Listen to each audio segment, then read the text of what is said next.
Hey guys, we are here at the New Mexico Museum of Space History, and we are going to take a walk through the past, present, and future of space technology. Let's go. We start our celestial journey with Christopher Orwell, director of the New Mexico Museum of Space History. Chris, tell us a little bit about this space museum here. This has been one of my favorite places to come to southern New Mexico since I was a kid. Yep.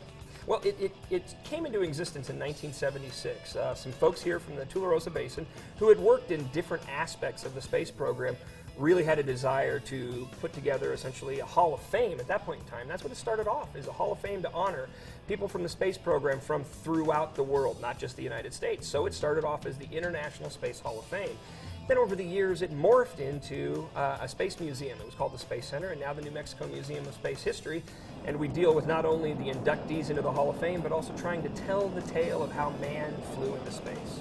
Alamogordo is a crossroads for space history, which makes it the perfect location for a National Space Museum.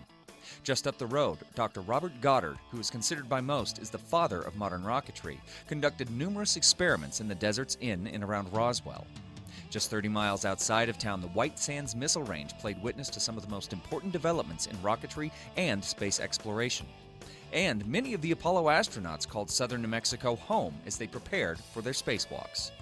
Among the most important individuals featured at the museum is Colonel John P. Stapp. He was an individual, obviously, in the Air Force. He was a doctor, and then he joined the Air Force. He worked his way up to colonel, but he was the individual who was doing the key research for the Air Force on essentially what deceleration, stopping quickly. He started off in California with some of the testing on sleds, and then he came over here to Holloman, and they built a very large sled track, rocket sled track, out there that still exists and is still being used every week nowadays.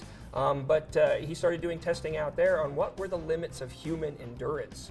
And so what he learned from the tests that he did on, harness systems for aircraft, eventually then he started working on cars as well. So the fact that we have 3-point seat belts these days and the harnesses that we have inside our cars to protect us is because of research that he did right out there at Holloman Air Force Base. Wow. And he was one of the founders of the museum here as well. And the museum recognizes all pioneers in space exploration.